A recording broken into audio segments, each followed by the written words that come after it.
Yo, what's up, world? It's your man Slim Jim Longfoot, aka the GOAT, King of America. Welcome to day 557 of Diabetes and I. The daily vlog that I do to showcase to y'all how I combat this type 2 diabetes with the 1-2, you feel me? Yo, if you're new to the channel, make sure you subscribe down below. Hit that notification bell so you can keep up on all things Slim Jim Longfoot, such as my product reviews, my how-to videos for small YouTubers, my TV and movie reviews I do from time to time, my reactions I do from time to time, my live streams, my video clips, my daily vlogs that you're watching right now, and last but not least, my art video series, GOAT 1408 TV. Shout outs to the members of the live chat crew, which consists of every Gavala the Greek goddess, Lady Capricorn Terra, Sexy Trees 1408, Queen Candace, KianaVision, Diamond TV, Mashana, Michael Marshall, and last but not least, my sis, the big sis of YouTube, Latanya Porter. Special consideration to my bro Johnny Quest Gaming, who co-hosts the Nerd Strip Club with me. Definitely go check out our channel. You know what I'm saying? If you love the culture, hip hop, gaming, music, movies, TV, all that good stuff there. You know what I'm saying? Anime, all that.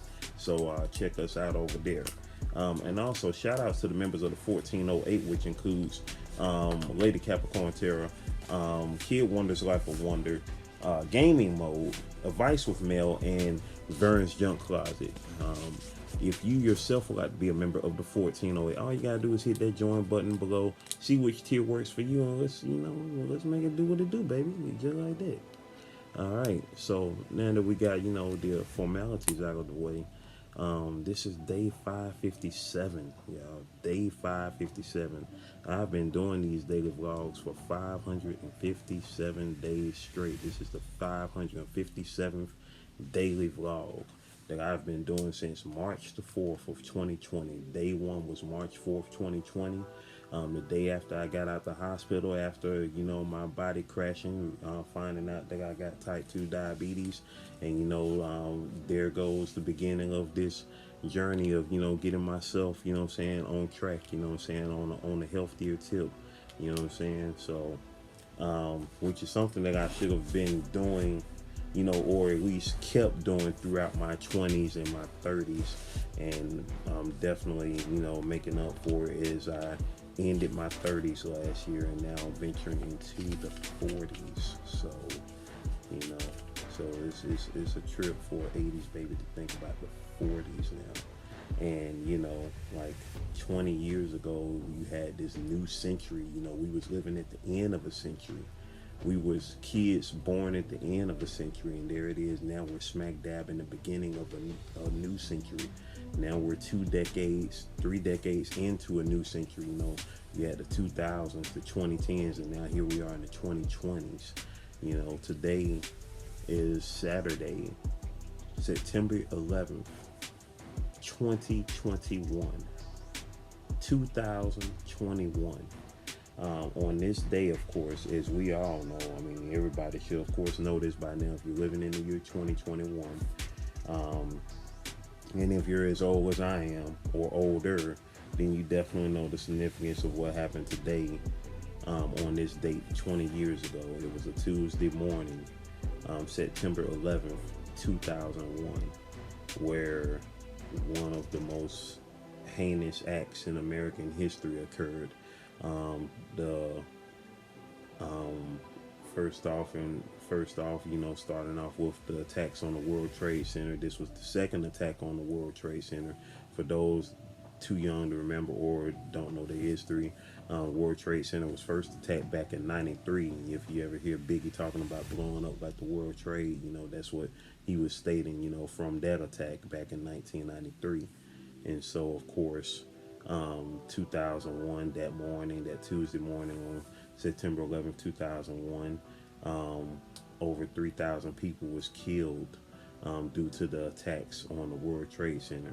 And then another plane hit the Pentagon, and a fourth plane was thwarted by the brave passengers who thwarted the hijackers on that plane, and it crashed away from its target, which presumably might have been the White House.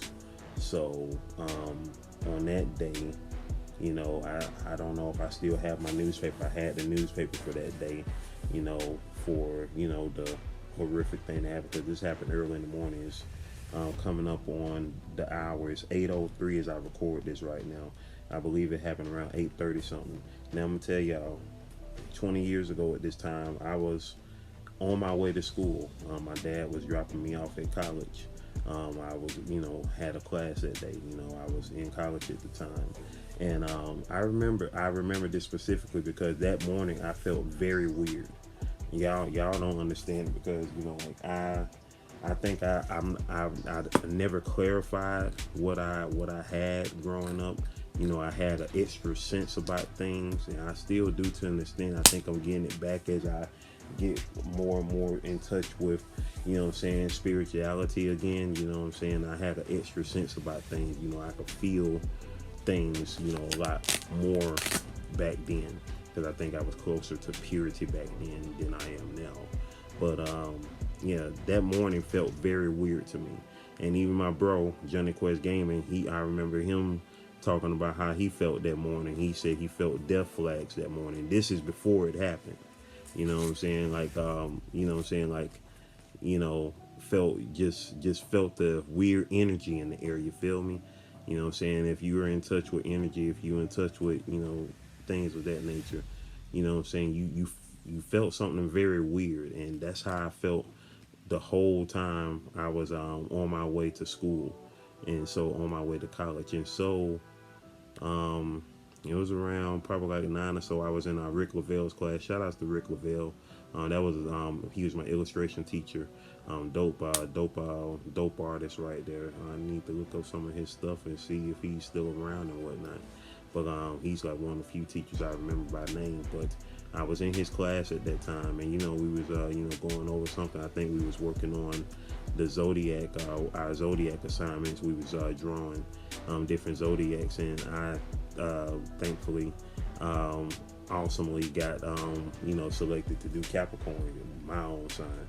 So with that being said, you know, we was you know, doing something. I can't remember exactly what we was doing in the class, but I know around that time we was working on our zodiac pieces.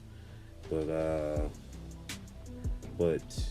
one of my friends who was in one of my other classes, he you know, walked by the hallway. You know, he walked by our door, and, you know, he came in, and he was like, hey, they are talking about something on TV saying a plane hit the World Trade Center. And, you know what I'm saying? And we was like, huh?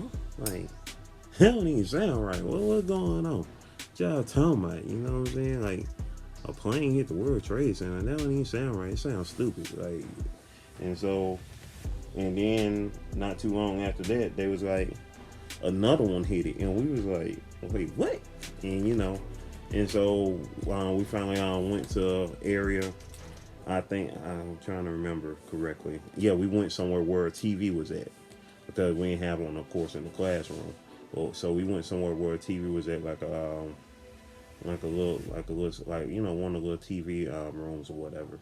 And we started looking at the TV and, you know, seeing all this unfold, and, you know, and we was like, you know what I'm saying, what is going on? Like, what is really going on?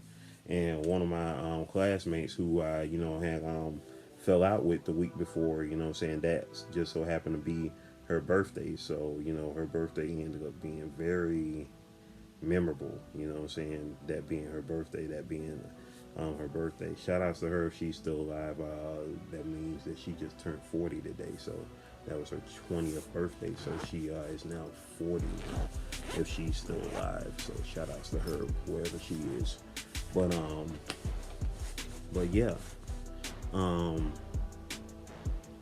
that was just crazy. You know, I called my mom, you know what I'm saying, she was at home, you know, she was at home. My dad was, you know, out working with a client at the time, and you know, my mom, she was at home, and, you know, she was just watching it all on TV. She was saying that she was seeing the people jump out the windows from the building and all that, you know what I'm saying. It was just crazy, you know. It was just straight up crazy. For those that don't know, I check my blood sugar 3 times a day before each meal, breakfast, lunch, and dinner. Just got through checking it right before I got into my chicken noodle soup, my heart healthy Campbell's chunky chicken noodle soup, which is what I'm eating right now. But when I say that was definitely a day to remember, it was definitely a day to remember. But it didn't strike me the way it struck everybody else. Like, I wasn't like feeling like Johnny Rico and Starship Troopers, like, oh my God, they attacked us, I gotta go sign up and go to war now. Because it wasn't a country that attacked us, it was a little thug organization. So that was the claim for it. It was a little thug organization. We wasn't fighting the whole country. And I ain't never been one to care about, you know, jumping in serving the military. Now, don't get it twisted. For those who have served the military, I salute y'all all day, every day. But me myself, nah, I'm just not all that hyped up about serving a country that don't give two craps about me. That's just me though. So, you know, however you feel, that's what you want to do. You know, like my dad, he served, but of course he know why he served. He served because, you know, wanted to get away from the idiots of the neighborhood in the times of just not having, you know, like, he wanted to see the world and wanted to be, you know, be around a different crop of people, you know what I'm saying? People who was trying to do something with themselves, not get into stupid stuff, get shot, get killed, all that type stuff. You know, out here in these streets. And even though my dad, you know, learned a lot during that time, you know, as he served in the military, but at the same time, he's not stupid. He's not, you know, walking around with rose-colored glasses, because he know the system on the inside, and the system on the inside ain't crap either. You feel me? And with that being said, you know, that's something I never wanted to waste any of my years on, you know, especially during that time, because I felt like this was the beginning of my generation's Vietnam. You know what I'm saying? We're fighting ghost enemies. We're fighting a country. We're fighting people that, you know, we're not even fighting a country. We're fighting little, you know, little gang groups. If that's the case, we may as well be fighting the gangs here in our own country. When are we finally going to eradicate the Ku Klux Klan? The Ku Klux Klan is a terrorist organization, you know, here in the United States of America. I need for that to be classified as such. The Ku Klux Klan is a terrorist organization. Excuse me for saying the word, but I mean, it's not like it's a swear word. So if you want to try to block the video on that YouTube, y'all stupid. But anyway. And then, you know, from the time in the 20 years since these heinous attacks happened, I've always been, of course, skeptical of the origins of 9/11, which so many people are. And I definitely, considering the administration that was going on at the time, I truly and highly believe, you know, that's what I believed then at that time and what I believe now. Because the year before, when the head of that administration won the election, the 2000 election, first thing my dad said that night was, we going to war. Election night 2000, that's what my dad said. That was the first words he uttered when that idiot won the election. First words my dad said was, we going to war. Didn't know what it was going to be by, but that's what the move was. And, you know, there we go. Yeah, that part. For those who are old enough like myself, what are your memories on that day? I know everybody has memories about that day. If you was living, of course, 20 years ago, which most of y'all were, you know what I'm saying? But it's crazy to think it's been 20 years. Like, I remember looking at TV, just looking at through all of this craziness, you know, looking at the destruction, looking at, you know, them trying to find people, and just looking at the overall destruction. Like, I looked at the news for like a week straight during that time. And it's funny because I was looking at it, but I wasn't looking at it because, you know, honestly, I was still emotionally distraught from the death of Aaliyah, which occurred a couple of weeks earlier. Because that was the very first time I ever cried over anybody dying when Aaliyah died. Like, I had never cried over anybody dying in my life up to that point. You know, I had grandparents die, uncles and aunts. Never shed a single tear until, you know, finding out about Aaliyah the morning after her death on August 26, 2001. She died that Saturday night. So, I almost got confusing because today is Saturday, but she died on a Saturday night and 9/11 was on a Tuesday morning. So, what was that? How many days apart was that? Was that the 25th? You got 6. You got 6. And that was 17 days apart from each other. So, you know. But, yeah. What do y'all think as far as the state of not just this country that we live in, but the world itself? I mean, obviously, 2020 was a doozy. You know, I feel like all of this has been put in effect since that time 20 years ago. But what do y'all think of the state of the world now? The sad part about it was that our country was actually united for a good little minute at that point. But the thing was, our country had became united in hate. It wasn't really united in, you know, hey, we need to be together. It was kind of united in hate and started up, you know, restarted the racism and bigotry towards Muslims. Because, I mean, you can't sit up there and think like that about a whole faith. I mean, look at the Christian faith. The Christian faith has been, you know, bastardized throughout its whole entire existence. I mean, slavery, American slavery, is one of the biggest blemishes when it comes to the religion of Christianity, because that's what those slave owners, those disgusting savage people, use to, you know, to justify what they were doing to descendants of, you know what I'm saying, Africans, the descendants of the kidnapped people that their people brought over here in this country.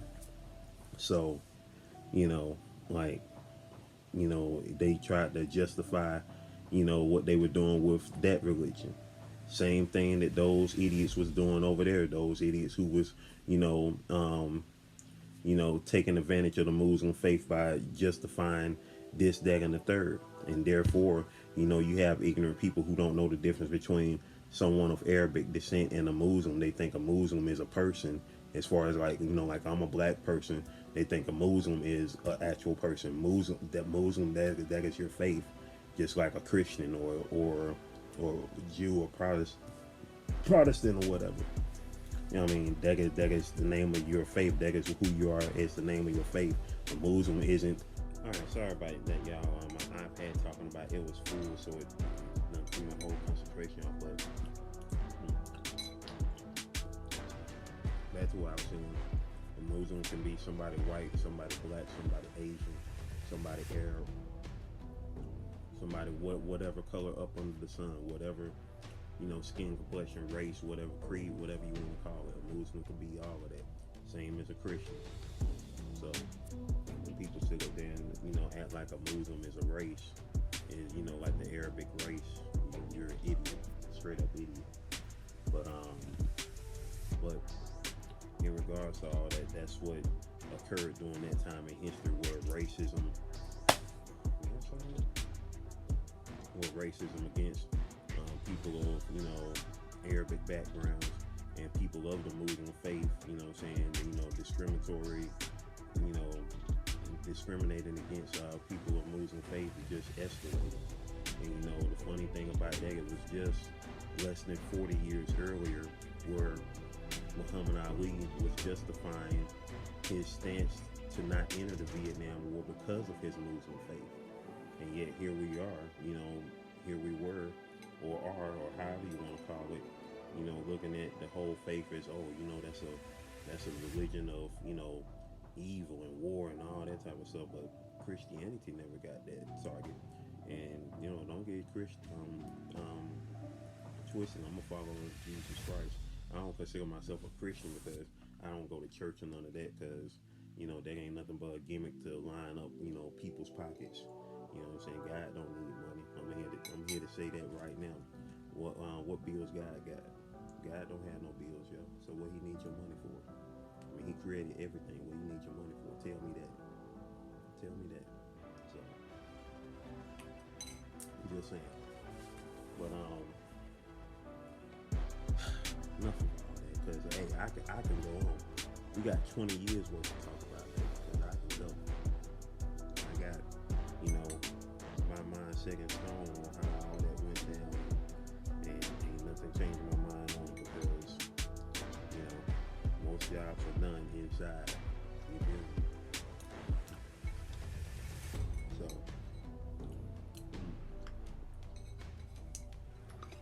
but at the end of the day, so many lives were lost that day, and I acknowledge them and say unto them, continue to rest in peace. Y'all will never be forgotten, because they say y'all names every year, and I know that it's special saying on this day, this being the 20th anniversary.